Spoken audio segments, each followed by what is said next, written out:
الرحمن الرحيم.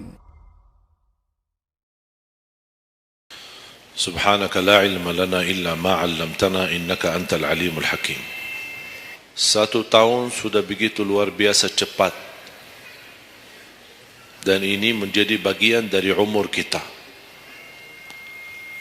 Bertambah 1 tahun, berlalu 1 tahun, berarti akan melangkah lebih dekat kepada kematian.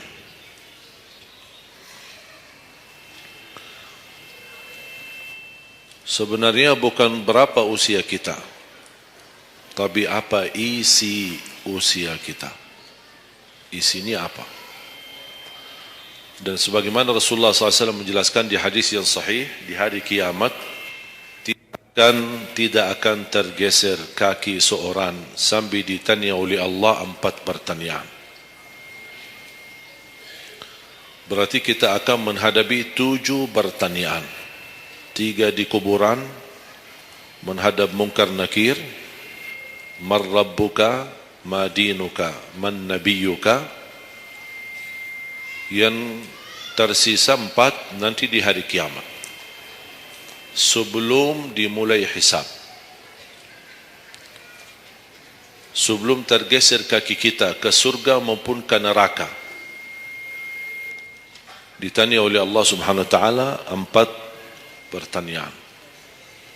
Yang pertama, lan tazula qadama 'abdin yaumal qiyamah hatta yus'ala an 4. Tidak akan tergeser kaki seorang di hari kiamat sampai ditanya oleh Allah Subhanahu wa taala 4 pertanyaan. Yang pertama, an umurihi fima afnah. Umurnya apa yang kamu lakukan? Allah tidak akan tanya berapa usiamu, tapi apa yang kamu isi dalam usiamu. 60, 70, 100 tahun, kurang, lebih. Allah tidak berdulikan berapa usia kita. Bahkan banyak para sahabat ketika ditanya usiamu berapa, dia menjawab usia saya 10 tahun. Padahal sudah tua, sudah di atas 50, ada yang di atas 40. Tapi kenapa begitu ditanya soal umurnya dia menjawab 10 tahun? Ternyata mereka menghitungkan usia yang sebenarnya adalah usia yang terisi taat. Masa jahiliyah, sebelum datangnya Islam, mereka menganggap itu semua usianya sia-sia.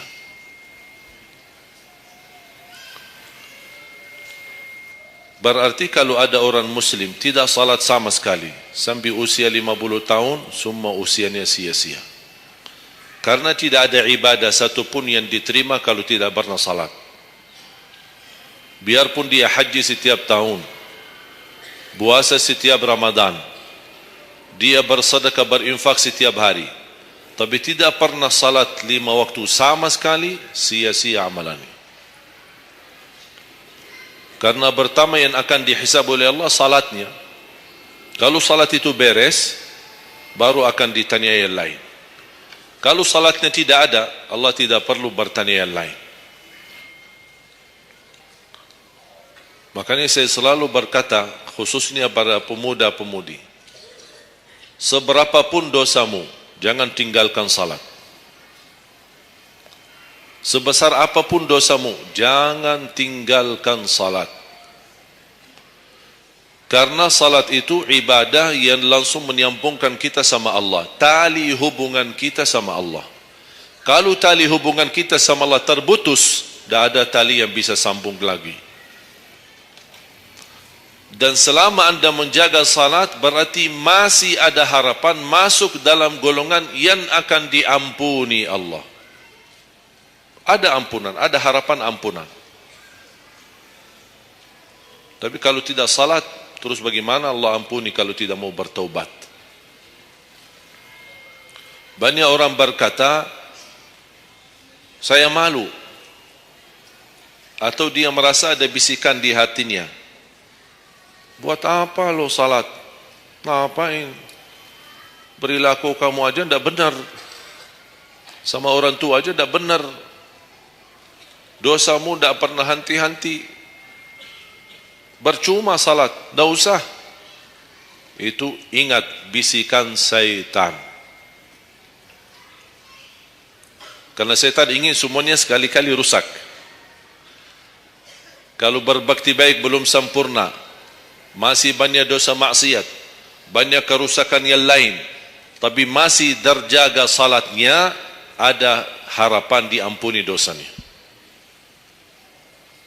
Jangan sampai syaitan berhasil menggoda kita sekalian tidak salat. Oh, sudah hancur. Sudah rusak yang lain, ditambah lagi parah, tinggalkan salat. Atau ada orang taubat. Selama dia tidak salat, lancar, beres, aman, tidak ada apa-apa. Begitu dia taubat, dia merasa sedih, menyesal, dia mulai menjaga salatnya. Hilang motornya, kehilangan kerjaannya, diuji sama Allah SWT dalam rumah tangganya. Setan datang, coba kamu aja dulu biasa-biasa aja, tidak pernah ada ujian. Begitu anda mulai salat, ada ujian. Ngapain? Udah berhenti aja salat, nanti kembali beres. Berhenti salat. Pas begitu dia keluar masih kehilangan motor. Ya Allah, gimana? Saya selama ini tidak pernah salat, tidak pernah hilang motor. Begitu saya mulai salat, malah hilang motor saya. Datangnya setan di situ. Coba kalau kamu tidak salat, tidak bakal hilang motornya. Akhirnya dia merasa nyesal, dia berhenti. Berarti niatnya bukan taubat. Niatnya salat, ya Allah mohon aku salat tapi Allah jaga motor aku ya. Itu niatnya. Bukan salat karena Allah, tapi salatnya karena terjaga motornya. Itu beda niat. Berarti ketika kita berlaku ibadah, melakukan sesuatu ibadah, tapi ada ujian yang masuk, jangan anda salahkan ibadahnya, tapi salahkan niatmu. Ada apa dalam niatmu? Pasti ada salah niat.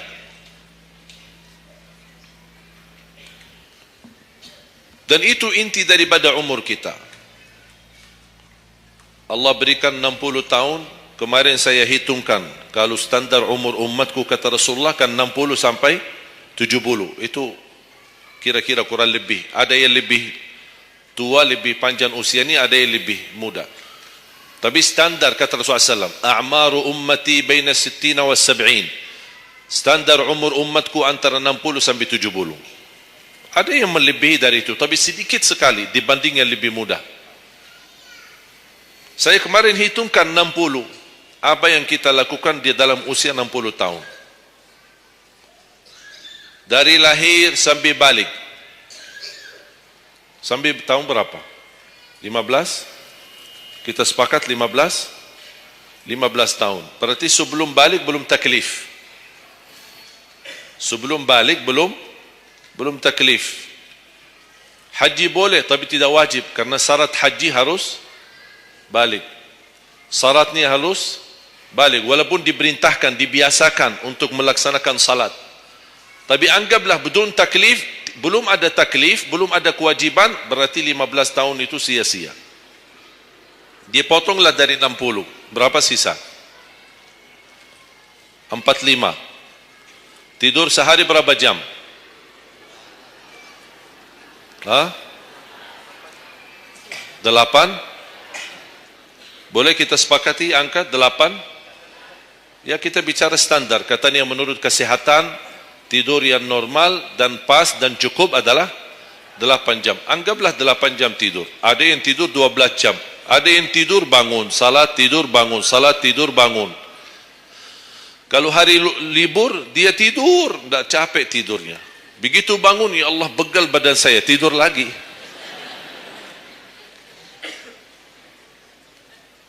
Saya hitungkan 8 jam. 8 jam dalam sehari berapa kalau dibagi? Dalam sehari. Sehari berapa jam? 24 jam. 8 bagiannya berapa jadinya? Sepertiga.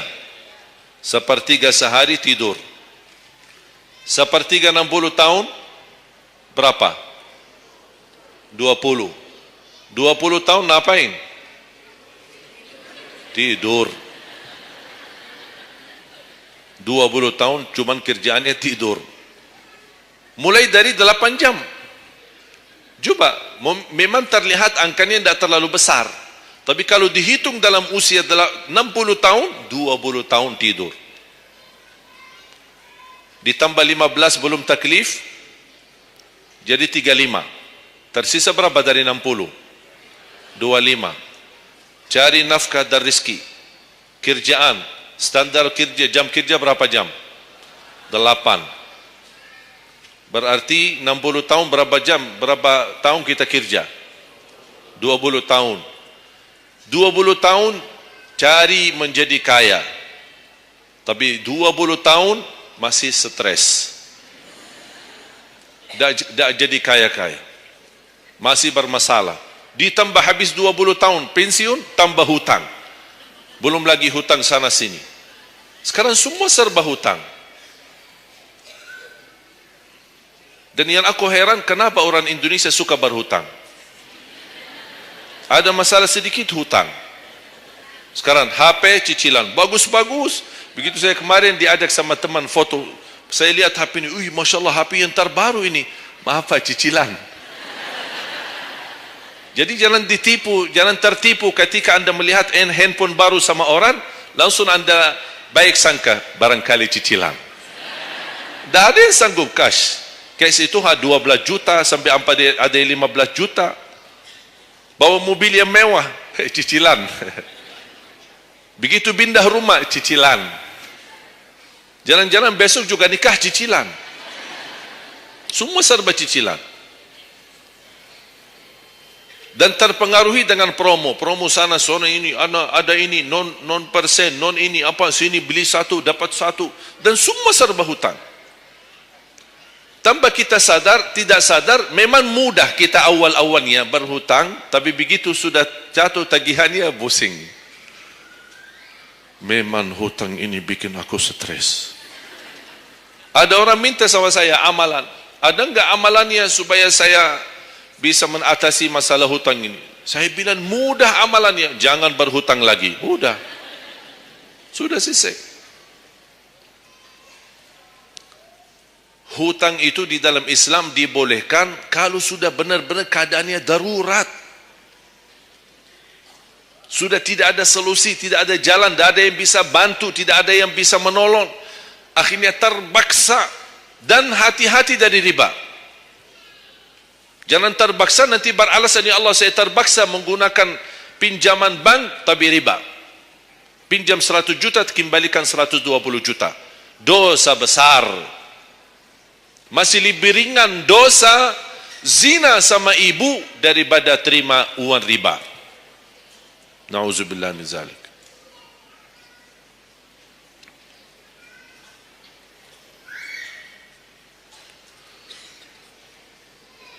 Dua 20 tahun cari kerja. Tadi berapa yang tersisa? 25 kan?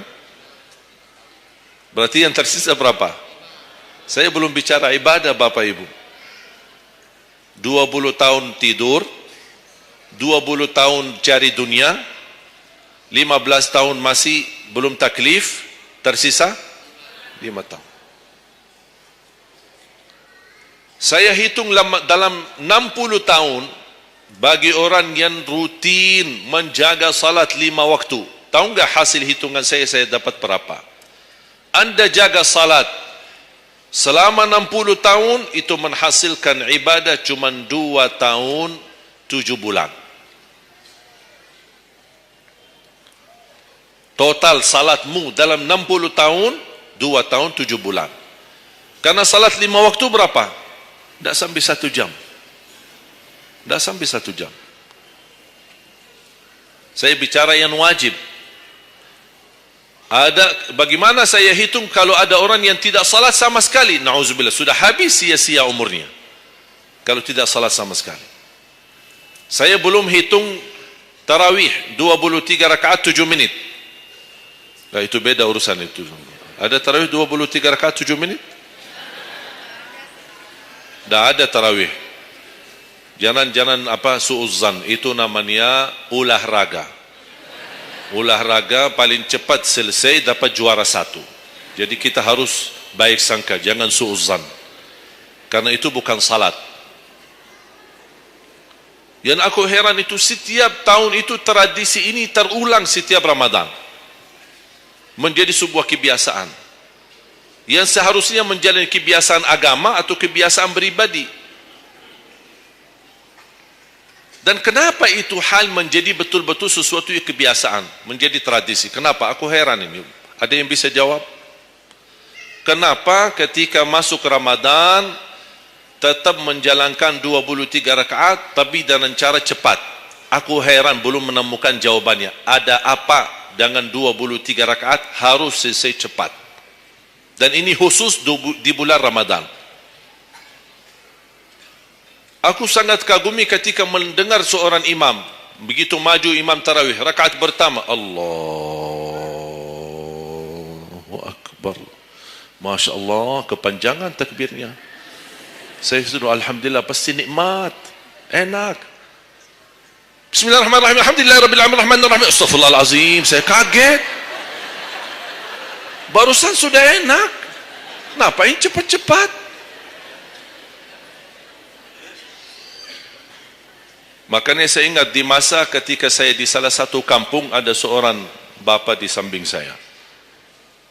Saya datang ke masjid, sudah mereka mulai tarawih. Yang aku kasihan bapa di sebelah saya, barangkali usia 80, 90. Gerakannya tidak sama seperti kita. Kan kita masih muda, masih bisa mengejar imam. Habis bacaannya imam, saya tidak bisa mendengar kecuali ujung ayat. Waladhdallin. Oh, ini Al-Fatihah. Bismillahirrahmanirrahim. An-Na'im, An-Na'im, An-Na'im. Apa? Alhaakumut takatsur. Allahu Akbar, Sami'allahu liman hamidah, Allahu Akbar, Allahu Akbar, Allahu Akbar. Saya masih ikut. Yang saya kasihan bapa yang di samping saya ini. Begitu imam ruku', bapa kan pelan-pelan, kan begal badannya, sudah tua, fisiknya tidak kuat, turun pelan-pelan. Imam sudah Sami'allahu liman hamidah. Bapa berdiri lagi, dah jadi ruku' bapa. Bas begitu sujud, kita semua turun sujud. Bapa saya lihat pelan-pelan sambil batu-batu. Turun. Begitu dia sudah mau nyampe, imam sudah rakaat kedua. Bapa malah berdiri lagi, dah jadi sujud. Astaghfirullahaladzim, kasihan bapa, dah jadi ruku', dah jadi sujud. Pas di rakaat yang kedua, saya megang tangannya, Pak, kita pulang aja deh. Mendingan salat tarawih di rumah sendiri. Itu bukan salat tarawih. Ramadan cuma berapa kita menemukan Ramadan? Orang yang sudah wafat, kalau kita boleh berbicara dan dengar bisikan, apa yang mereka bisa jawab? Wallahi, semua orang yang sudah mati berkeinginan kembali ke dunia untuk menikmati bulan Ramadan. Mereka ingin menikmati bulan Ramadan, menikmati tarawih, menikmati suasana buka puasa bersama, bagi-bagi sahur dan aktivitas yang lain. Ini kesempatan, kita masih diberi oleh Allah umur, sehat walafiat, maksimalkan. Tidak semestinya 23, mau 11 boleh, mau 23 boleh, mau seberapapun tarawihnya, mau salat tahajud di rumahnya boleh.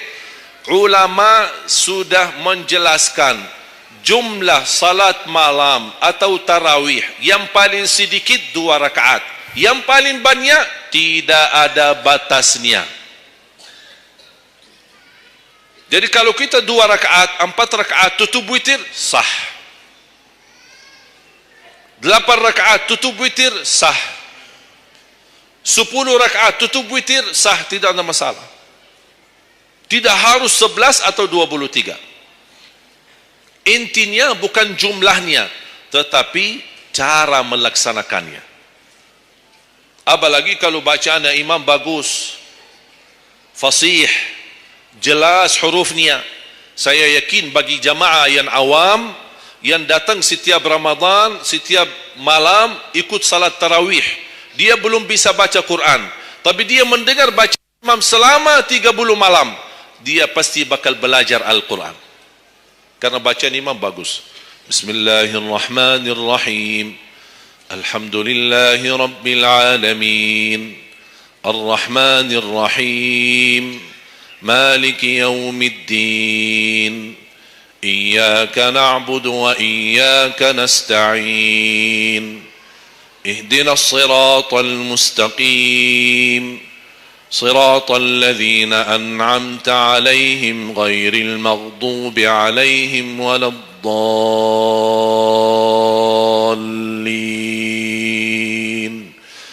Amin.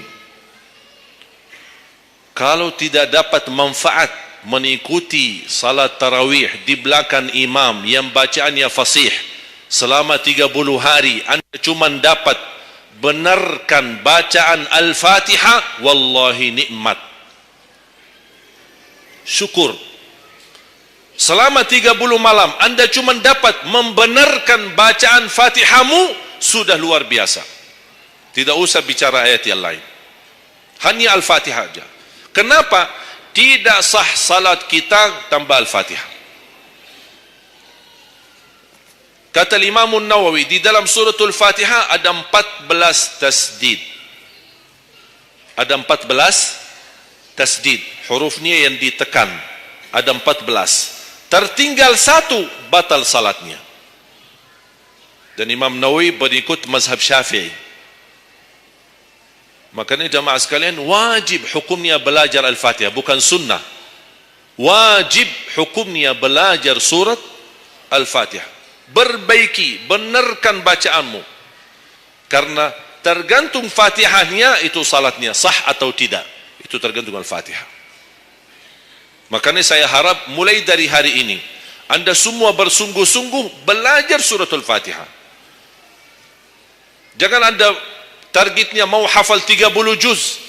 30 juz anda hafal tapi tidak benar suratul Fatihah, sia-sia, tidak ada manfaat. Karena anda baca suratul Fatihah, tidak baca ayat yang lain sama sekali, masih tetap sah salatnya. Karena suratul Fatihah tidak bisa diganti. Kalau anda lupa baca selain suratul Fatihah, ada istilah lupa salah satu kewajiban, bisa diganti dengan sujud sahwi. Misal, rakaat pertama baca Al-Fatihah, itu rukun. Lanjut baca ayat pendek, anda tidak sadar, habis waladdallin amin, Allahu Akbar, lupa baca ayat, itu diganti dengan sujud sahwi. Itu kalau di salat wajib. Tapi kalau di salat sunnah, tidak ada wajib atau rukun selain suratul Fatihah. Jadi anda kalau salat sunnah cuma suratul Fatihah, kemudian takbir, rakaat yang kedua suratul Fatihah, dan kemudian langsung ruku', sah salatnya, tidak apa-apa. Tidak harus baca surah-surah yang lain. Itu di salat sunnah. Tapi kalau di salat wajib, hukumnya baca Al-Fatihah rukun, hukum baca surah yang lain wajib. Kalau terlupa, diganti dengan sujud sahwi. Sujud sahwi 2 kali sebelum salam. Habis tahiyat, sujud 2 kali, kemudian langsung habis itu salam. Dan habis sujud sahwi tidak bagi tahiyat lagi. Sudah cukup tahiyat yang anda baca. Makanya kembali lagi jamaah sekalian, umur bukan berapa usianya, tapi apa isinya.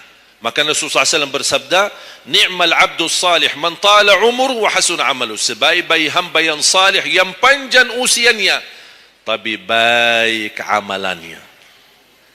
Baik amalannya. Bulan Syaban ini sekarang tersisa kurang lebih 14 atau 16 hari. Rasulullah SAW punya kebiasaan puasa Syaban full. Sampai kata Siti Aisyah, tidak pernah aku melihat Rasulullah puasa 1 bulan penuh selain bulan Ramadan sebagaimana di bulan Syaban. Penuhnya Rasulullah SAW. Bukan nisfu. Setiap datangnya Syaban ditanya nisfunya, mana nisfu Syaban? Nisfu. Full Syaban, puasa saja. Di awal boleh, di tengahan boleh, di akhir boleh. Yang tidak boleh, yang tidak pernah puasa Syaban, pas begitu berakhir, mau mendekati Ramadan, seminggu terakhir atau 10 hari terakhir, itu ada sebagian ulama berkata makruh. Kalau sudah 2 hari terakhir bulan Syaban, anda tidak pernah ada puasa sebelumnya, itu dianggap oleh ulama haram. Apalagi kalau sudah jatuhnya di hari keraguan, hari ragu-ragu. Kemungkinan ini bisa hari terakhir, kemungkinan bisa masuk Ramadan, isbat Ramadan. Termasuk ibu-ibu dan jamaah sekalian yang masih punya hutang, segera lunasi hutangnya. Jangan begitu sudah mendekat puasa, anda punya hutang 7 hari, tersisa bulan Ramadan 5 hari. Syekh, apa? Aku punya hutang 7 hari, sedangkan yang tersisa bulan Ramadan itu tinggal 5 hari lagi mau masuk Ramadan. Aduh, 1 tahun tidak pernah tanya. Begitu sudah mepet baru cari jawabannya. Itu karena hukuman nanti. Tetap diganti puasa yang dari tahun yang lalu, tetap bayar hutangnya, dan kena denda setiap hari kena fidyah. Jadi seandainya anda masih punya hutang dan masuk Ramadan, anda belum lunasi, tetap hutang itu terbawa nanti. Pas habis Ramadan anda punya kewajiban bayar hutang. Tapi karena anda tunda, mundurkan sampai masuk Ramadan, anda punya kena denda. Ditambah lagi, bukan hanya bayar dengan puasa ganti puasa, tapi ada lagi namanya fidyah. 1 hari 1 orang miskin diberikan kecukupan makanan. Makanya kembali lagi, yang punya hutang segera lunasi hutangnya. Masih ada kurang lebih 15 atau 16 hari. Jangan sia-siakan umurmu. Yang kedua, pertanyaan Allah Subhanahu wa taala, wa an syababihi fima ablah. Usia mudahmu, apa yang kamu berjuangkan? Apa yang kamu lakukan? Pertanyaan saya kepada jamaah, usia muda apakah bukan usia dari umur? Bukan sesuatu dari umur? Usia muda bukan sebagian dari umur? Dari total umur? Bukan. Dari total umur. Tapi kenapa Allah bertanya soal umur secara total dan ditanya lagi soal usia mudahmu? Kenapa? Padahal kan sudah cukup Allah tanya tentang umurmu, ditanya lagi tentang usia mudamu. Kenapa 2 kali ditanya? Allah tidak mencukupi dengan pertanyaan umur, total umur kita, tapi Allah menambahkan lagi, itu menjadi beban bagi seorang pemuda. Allah bukan akan tanya total usia umurmu, tapi akan Allah tambah lagi pertanyaannya, apa yang kamu lakukan di usia mudahmu? Usia muda itu sangat, menurut saya sangat sensitif. Anak muda yang taat, istiqomah di sisi Allah lebih baik daripada yang tua yang taat. Sekali lagi, dan yang tua-tua jangan tersinggung ya. Yang muda yang taat, istiqamah di sisi Allah lebih mulia daripada yang tua yang taat. Sama-sama taat, tapi kenapa yang muda lebih mulia? Karena godaannya lebih besar. Kalau yang tua, nah, apa yang mau digoda? Habis sudah. Tidak ada fisik, tidak ada tenaga, tidak ada apa. Kalau yang muda banyak godaannya. Pandangan matanya, telinganya, hawa nafsunya, sahwatnya, fitnah sana sini. Mudah digoda, anak muda. Makanya Allah berikan kemuliaan.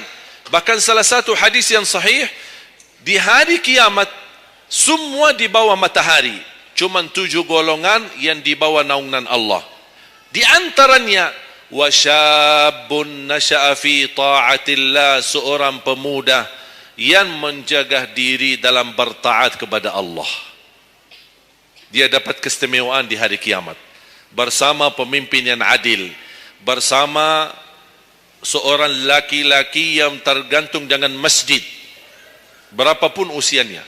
Ditambah lagi seorang pemuda yang bisa menjaga diri dalam bertaat kepada Allah Subhanahu wa taala. Dan kalau kita baca sejarah ulama, semua para berjuang untuk agama semuanya muda. Tak ada yang tua. Bilal ibn Rabah seorang pemuda, Abdullah ibn Mas'ud penghafal Al-Quran seorang pemuda, Abdullah ibn Umar seorang pemuda, dan banyak yang lain. Muhammadul Fatih yang membebaskan Konstantinia dan memperjuangkan Islam menjadi panglima, masih di bawah usia 21 tahun. Dan banyak sejarah-sejarah. Imam Syafi'i masih sangat muda, bahkan meninggal dunia masih dalam keadaan masih sangat muda, belum sampai usia 50-an tahun. Dan banyak yang lain. Makanya pengaruh dah bahkan taruhan besar bagi umat Islam itu tergantung pemuda.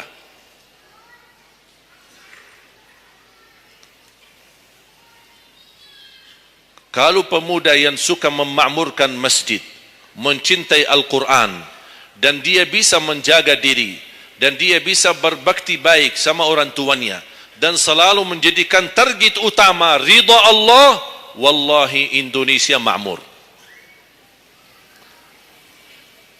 Kalau pemudanya jauh dari masjid, sibuk hanya bacaran, dan dia meninggalkan salatnya, jauh dari hal-hal yang baik, justru dia jatuh dalam narkoba dan berkali macam-macam dosa dan maksiat, hancurlah negeri Indonesia. Indonesia tergantung pemuda. Maaf, bukan tergantung para tua, tergantung pemuda. Makanya saya bahagia sekali ketika kemarin tanggal 17 April, saya bahagia sekali ketika melihat semua pemuda-pemuda ikut nyoblos di TPS. Walaupun kita belum lihat hasilnya, tapi sabar. Sabar. Ini ujian. Jangan ada orang terlalu muda diadu domba. Sabar. Apapun keputusannya kita tunggu. Keputusan yang resmi dari KPU. Keputusannya benar, tidak benar, serahkan kepada Allah. Hati-hati, jangan terlalu muda diadu fitnah. Sama-sama Muslim. Jangan kita diadu domba di antara kita sesama. Bahaya sekali kalau terjadi konflik gara-gara pemilu dan kepentingan politik. Silahkan lihat apa yang terjadi di Timur Tengah. Semua kejadian di Timur Tengah, awal langkah kejadian itu gara-gara kepentingan politik. Yang menjadi korban rakyat. Orang politisi hidup di negeri Eropah, nikmat, senang, bahagia, semuanya serba ada. Mereka tidak bahaya, tapi yang bahaya rakyat. Yaman, Suria, Irak, dari tahun 90 sampai sekarang Irak tidak bisa aman. Ada orang bawa berita itu Irak saudara, dan mereka perang saudara antara Sunnah dan Syiah. Bohong, tidak benar. Ratusan tahun mereka hidup damai antara Sunnah dan Syiah, tidak pernah bermasalah. Tapi karena langkah awal kepentingan politik, lama-lama terpengaruhi dengan perbedaan aliran dan berbeda pendapat. Kalau sudah kita menjadi korban dan terpengaruhi demi kepentingan politik, mudah diadu domba, besok-besok akan terjadi perang antara Sunni sama Syiah di Indonesia. Besok lagi akan terjadi antara aliran-aliran yang lain sama golongan-golongan yang lain. Bisa terjadi perpecahan belah. Itu yang diinginkan oleh musuh Islam. Jangan diberikan kesempatan. Terjadi ujian, memang kita menghadapi ujian. Bukan hanya umat Islam di Indonesia. Di Palestina sudah 60, bahkan sudah sampai 70 tahun mereka menghadapi ujian. Tapi kekuatan sabar luar biasa. Tidak pernah putus asa. Biarpun mereka tidak bersenjata, tidak punya apa-apa melawan musuhnya Israel. Tapi mereka tetap tidak pernah putus asa. Tidak pernah pasrah. Mereka tetap berjuang. Mencintai Masjidul Aqsa. Saya merasakan perjuangan pemuda ketika saya ke sana, ke Masjidul Aqsa. Makanya jemaah sekalian, kita bisa memperjuangkan, tapi tambah membuat permusuhan. Kita masih bisa bertahan. Dan insya Allah ada jalan keluar dari segala kesusahan. Dan Allah tidak mungkin membiarkan kezaliman terjadi. Kalau kita merasa terzalimi, tidak apa-apa, tunggu. Dan kita harus belajar saling menghormati. Yang memilih 01 itu hakmu, tapi anda tidak berhak mencaci maki 02. Yang memilih 02 itu hakmu, tapi anda tidak berhak mencaci maki 01. Sama-sama Muslim, sama-sama orang Indonesia. Malu kita. Kadang-kadang aku sedih melihat ini terjadi permusuhan. Ulama di sini mencaci maki ulama yang di sana. Ulama yang di sana membalas lagi dan apa? Aduh. Ya Allah, malu kalau di antara ulama saja terjadi persoalan permasalahan. Gimana orang awam? Makanya selalu saya dalam doaku, ya Allah, satukan dan rapatkan hati para ulama kami. Satukan saf ulama kami. Ada perbedaan itu wajar, tapi yang tidak wajar ada permusuhan. Apa yang saya sampaikan sekarang, saya yakin tidak mungkin 100% anda semua terima. Dia harus belajar. Tidak boleh saya maksa anda semua ikut pendapatku. Aku hanya menyampaikan, anda bisa dengar, anda bisa ikuti, anda bisa tolak. Itu hakmu menerima atau menolak. Dan ada orang berhak untuk memaksakan kita. Oleh karena itu sekali lagi, mohon jaga dan rapatkan saf kita. Sekarang banyak muncul di media. Ini semua tujuannya berkeinginan menadu domba di antara kita. Sekarang akhirnya yang gagal, yang rusak siapa? Negeri kita. Yang kurban, rakyat kita. Orang politisi tidak apa-apa. Mereka kan berduit. Duitnya banyak, fasilitasnya banyak. Bisa dia hidup keluar negeri dimanapun. Dia baca keluarganya, sudah. Biar rakyat jadi kurban. Jangan kita mau dijadikan kambing hitam. Siap? Bisa jaga? 714 suku dan budaya berbeda-beda, tapi alhamdulillah masih bisa bersatu di bawah bendera merah putih. Dan ini karunia dari Allah Subhanahu wa taala. Wajib kita syukuri dan wajib kita jaga. Dan kita berdoa. Sekarang anda sudah ikut memilih kan? Sudah memilih? Sudah, itu ikhtiar. Anda sudah selesaikan tugasmu. Sekarang apa yang harus kita lakukan? Doa, memohon pertolongan dari Allah. Biar Allah yang memilih mana yang terbaik. Ya Allah, kami sudah berusaha, kami sudah berikhtiar, pimpinlah kami, anugerahkanlah kepada kami pemimpin yang takwa, yang adil, yang amanah, yang mencintai agamamu, yang mencintai ulama, yang bisa melayani rakyat dengan ikhlas. Itu doa kita. Kalau boleh setiap tahajud, setiap sujud, habis duha, habis salat wajib, terus doa seperti itu. Saya punya kebiasaan ketika mengajak jamaah umrah, saya haruskan kepada semua jamaah ketika kami tawaf maupun sa'i, wajib paling tidak 1 kali tawaf, 1 kali sa'i, khusus doakan Indonesia. Karena Indonesia apalagi saat ini sangat membutuhkan doa kita. Sebagaimana kita berduli kepada saudara kita Palestina dan kita bantu, kita mendoakan. Kalau Indonesia tidak perlu bantuan dana, tapi butuh doa kita. Makanya jangan pelit untuk mendoakan negeri kita Indonesia. Faham? Yang ketiga,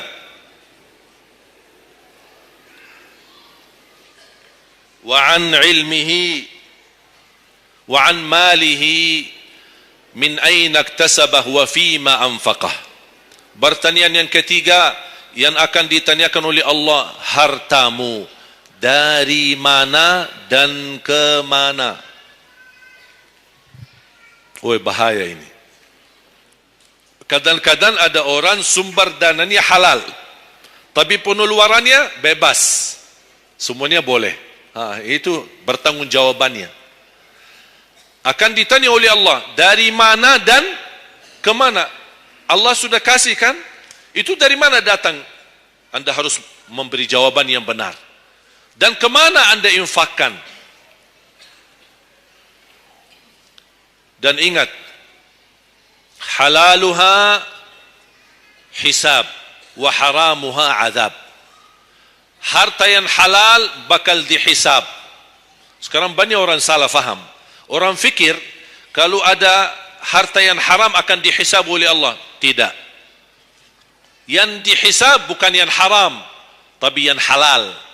Dari mana dan ke mana? Terus yang haram gimana? Ngapain? Diazab. Anda sudah tahu itu haram, tapi anda lakukan, Allah tak perlu tanya lagi kenapa anda lakukan. Allah pergi langsung diazab. Na'udzubillah min zalik. Hati-hati. Oleh karena itu bahagia kata Rasulullah SAW, seorang yang mulia, yang Allah berikan kekayaan, diberikan kemampuan, tapi dia bisa menggunakan dengan sebaik-baiknya. Ni'mal malus salih indal abdi salih. Sebaik-baik harta yang halal di tangan hamba yang salih. Itu termasuk harta yang terbaik. Kenapa yang terbaik di tangan orang yang salih? Karena orang salih tidak mungkin salah guna. Dia sudah jaga sumber, dia juga pengeluarannya jelas. Untuk kebutuhan keluarga, tidak mubazir, tidak berlebih-lebihan. Katanya halal, berarti bebas belanja. Tidak bebas. Islam tidak menanjurkan seperti itu. Anda boleh ambil kebutuhanmu, tapi jangan berlebih-lebihan. Mohon maaf, coba sekarang tanya ibu, tanya diri sendiri masing-masing. Berapa macam baju di lemari kita?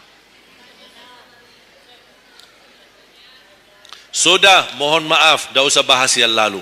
Terlanjur belanja karena ibu merasa tidak tidak tega, merasa keberatan kalau setiap acara itu aja yang dipakai.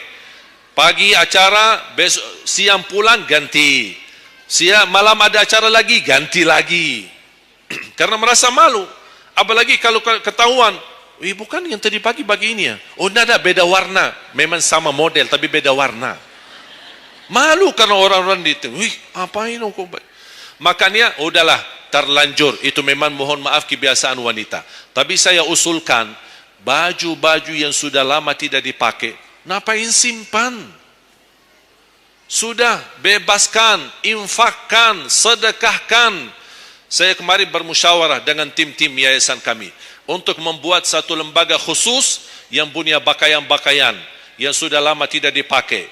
Apapun boleh, alat apa, meja, sofa, apa saja yang di rumah, karpet, yang bukannya sesuatu yang tak pernah dipakai, barang makanan, piring, sendok, apa saja, insyaAllah kami bisa ditarik dan dikawal dan dikelola lagi, dikelola ulang, termasuk baju-baju. Kalau ada yang robek, ada yang ini, kita bisa jahit, kita bisa perbaiki dan kita sedekahkan. Bisa di dalam negeri dan bisa di luar negeri. Alhamdulillah program ini berjalan di kota Madinah. Alhamdulillah tidak ada lagi mubazir yang buang baju sia-sia. Semuanya bisa dimanfaatkan. Mudah-mudahan terwujud program ini agar ibu-ibu tidak terbeban. Ada kelebihan, mau pindah rumah. Biasanya kalau pindah, apalagi kalau orang kaya, pindah rumah, mana barang-barang dibawa lagi? Barang-barang besi yang baru-baru semua. Terus yang tersisa kemana? Dibuang atau tidak tahu kemananya. Udah, kita yang ambil, kita yang kelola, yang perlu diperbaiki kita perbaiki, dan kita hantarkan kepada warga-warga yang miskin yang mereka tidak punya apa-apa. Setuju? Yang terakhir, yang keempat, wa an ilmihi madza amila bihi. Allah akan tanya terhadap ilmumu, apa yang kamu lakukan.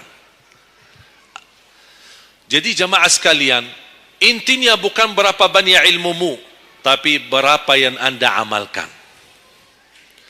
Oleh karena itu, jangan terlalu banyak belajar. Belajar dan amalkan. Walaupun anda belajar cuman sedikit, itu jauh lebih baik daripada anda banyak belajar tapi tidak sempat mengamalkan. Belajar, amal. Belajar, amal. Dan ilmu yang bermanfaat yang diikuti dengan amalun salih. Ada orang Masya Allah semangat, ke sana belajar, sana belajar, sana belajar, tapi tidak pernah mengamalkan. Dikasih amalan zikir, wirid, tidak diamalkan. Ditambah lagi amalan yang kedua, tidak diamalkan. Akhirnya terbeban, banyak amalan belum ditunaikan. Itu menjadi beban. Nanti di hari kiamat, Allah akan tanya, sudah berapa lama kamu belajar? Sudah berapa banyak ilmumu? Apa yang kamu amalkan? Oleh karena itu jamaah sekalian, tolong jaga. Boleh anda belajar, tapi anda amalkan. Kalau ada orang berkata, daripada saya salah, ya udah tidak usah belajar. Bahaya lagi. Ada orang berkata, daripada saya perlumpun dan bisa mengamalkan, mendingan saya tidak usah banyak belajar. Udahlah, biar saya tunaikan dulu yang sudah saya belajari. Tidak. Tetap anda belajar dan mengamalkan sesuai kemampuannya. La yukallifullahu nafsan illa usaha. Walaupun anda belum tunaikan seluruh amalannya, tidak apa-apa. Tapi anda sudah ada niat, anda sudah ikhtiar, anda sudah tunjukkan yang terbaik. Tapi kemampuannya memang sampai segini, kemampuannya memang terbatas. Tidak apa-apa, Allah melihat anda sudah bersungguh-sungguh untuk mengamalkan apa yang anda belajari. Oleh karena itu, saya kasih satu amalan. InsyaAllah mudah-mudahan bermanfaat. Sedekah subuh. Sedekah subuh, kenapa saya berkata sedekah subuh? Bukan berarti tidak boleh sedekah di waktu yang lain. Semua sedekah boleh di setiap waktu dan setiap saat, hari Jumat maupun selain hari Jumat. Tapi sedekah subuh itu termasuk sedekah yang terbaik. Kenapa? Bukan kata saya, tapi kata Rasulullah sallallahu alaihi wasallam. Setiap waktu subuh Allah turunkan malaikat, tugasnya mendoakan orang yang bersedekah subuh hari. Allahumma a'ti munfiqan khalafa. Ya Allah, ganti yang lebih baik bagi orang yang infak di subuh hari. Ibu-ibu lagi halangan tidak salat, sebelum beraktivitas isi sedekah subuh. Anda tidak usah susah-susah mencari anak yatim dan orang miskin di subuh hari. Mulai hari ini masing-masing bikin kotak amal atau botol atau kaling, simpan di rumah. Setiap habis salat subuh sebelum beraktivitas isi sedekahnya. Apalagi kalau sedekah itu disertai doa. Begitu anda sedekah, sebutkan hajatmu. Ya Allah, dengan berkah sedekah ini, ya Allah, saya ingin nikah. Mudahkan jodoh. Nikah lagi juga boleh doa, tidak apa-apa. Ada yang sedang melamar kerjaan, anda isi, wallahi dahsyat amalan ini, wallahi dahsyat, manfaatnya banyak untuk menyembuh penyakit, menabulkan hajat, memudahkan urusan. Dan tidak pernah saya sampaikan amalan ini, semua alhamdulillah berhasil mendapatkan hajatnya. Begitu anda isi, doa, ya Allah, dengan berkah sedekah ini mudahkan lamaran kerjaan saya. Ya Allah, dengan berkah sedekah ini mohon titipkan pahalanya untuk kedua orang tua saya. Kalau ada yang merasa dirinya suka marah, suka emosi, ya Allah, dengan berkah sedekah ini tenangkan hati dan jiwa saya agar tidak emosi lagi. Ya Allah, dengan berkah sedekah ini karuniai kepada aku anak penghafal Al-Quran. Bu, jemaah sekalian, saya berkeluarga 12 bersaudara, timnas. Dan kami memang sudah disusun satu lusin 12 ini mempersiapkan kalau timnas kita belum mampu membawa juara, insyaallah kami sekeluarga siap mengganti timnas. Alhamdulillah dari saudara saya 12 ini 10 penghafal Al-Quran. Tapi orang tua saya awam, percaya enggak? Orang tua saya bukan ulama, bukan kiai, bukan ustaz. Ayah saya belajar kelas 3 SD. Ibu saya tidak pernah masuk sekolah sama sekali. Sampai usia 40 tahun masih buta huruf, tidak bisa baca Quran. Tapi Allah berikan karunia keturunan penghafal Al-Quran. Berkat apa? Salat mereka dan sedekah mereka, termasuk doa. Itu perjuangan mereka. Alhamdulillah sekarang ayah saya, ibu saya penghafal Al-Quran, yang jadi gurunya anaknya sendiri. Sekarang di Indonesia saya bawa 5 adik saya dan ditugaskan menjadi imam tarawih. Saya bawa mereka pindah dari Arab kemari. Ada 5. Yang perempuan sudah dinikahkan sama orang Indonesia, orang Jakarta. Dan saya dorong adik saya yang perempuan untuk menghafalkan suaminya biar jadi penghafal Quran. Yang 4 laki-laki, ada yang 2 bawa istrinya masing-masing dari Arab, yang 2 lagi saya nikahkan di Indonesia sama orang Indonesia. Ada 1 sama orang Sunda, 1 sama orang Lombok. Jangan khawatir Bu, masih ada lagi. Bahkan saya dorong adik-adik saya semua wajib nikah 4. Masing-masing 4 istri. Kenapa? Supaya banyak keturunan. Kalau bisa setiap satu istri 12, satu lusin. Masya Allah, luar biasa. Mengapa? Karena kita punya perjuangan yang masih panjang. Cita-cita saya mencetak 1 juta penghafal Al-Quran di Indonesia. Ketika saya datangkan adik saya tugaskan sama mereka dan tegas. Kalau kalian datang hanya mau berhiburan, pulang. Kalian di sini untuk bersama-sama memperjuangkan untuk mencetak 1 juta penghafal Al-Quran. Dan alhamdulillah program ini sudah jalan. Dan kita terus memperjuangkan. Dan saya harap semua jamaah insya-Allah berkenan terlibat dalam program ini. Cita-cita saya, semua masjid se-Indonesia insya-Allah diimami imam penghafal Al-Quran 30 juz. Bahkan lebih hebat lagi cita-cita saya, insya-Allah saya yakin akan terjadi. InsyaAllah di demikian hari, di waktu yang Allah insyaAllah tentukan, insyaAllah presiden kita penghafal Al-Quran. Coba, ya Allah rasanya enak. Langsung diumumkan di Masjid Istiqlal, khatib dan imam salat Idul Fitri, penghafal Al-Quran 30 juz, Presiden Republik Indonesia. Oh, mantap. Imam salat Idul Adha, Presiden kita. Salat Jumat, khatib dan imam, Presiden kita. Tidak perlu ganti imam. Sudah tidak perlu ganti imam, subhanallah. Luar biasa. Coba, saya kagumi ketika membaca dan melihat YouTube-nya Presiden Erdogan, Turki. Walaupun beliau bukan penghafal Al-Quran, tapi murattal bacaannya beliau, Masya Allah. Mana ada sekarang presiden di dunia Islam sebagaimana bacaannya yang benar. Ini sudah saatnya, tapi bukan sekarang ya, nanti maksud saya sabar dulu. Nanti jadi kacau nanti semua. Nah, sabar dulu. Insyaallah ada waktunya. Insyaallah. Mulai dari sekarang kita ayo bersama-sama mempersiapkan untuk kalau anda gagal menjadi penghafal Al-Quran, jangan gagal anakmu, cucumu, generasi yang ini semua. Kita melihat, saya bangga. Kenapa saya semangat untuk mencetak 1 juta penghafal Al-Quran? Itu berkatnya acara Hafiz Indonesia. Nonton kan acara Hafiz Indonesia? Nangis ya? Alhamdulillah. Habis tisu kan? Tahu enggak salah satu karunia Allah untuk Indonesia? Ada teman saya berusaha Bunia TV di Arab. Beliau ingin membuka dan membuat acara Hafiz Indonesia versi Arab, tapi gagal. Kenapa? Karena tidak menemukan jumlah yang banyak penghafal Al-Quran di bawah usia 10 tahun. Hanya Indonesia saja. Malaysia kalah, Indonesia saja. Di bawah 10 tahun. Dan sayang sekali memang anda yang nonton acara Hafiz Indonesia, anda nonton acara yang sudah jadi. Tapi anda belum tahu apa yang kami berjuangkan di belakang layar. Sebelum acara Hafiz Indonesia 4 bulan bekerja keras. Sambil tim turun ke lapangan, ke desa-desa, kampung-kampung, ke pulau-pulau untuk menumbulkan dan mendatangkan, menghadirkan para penghafal Al-Quran.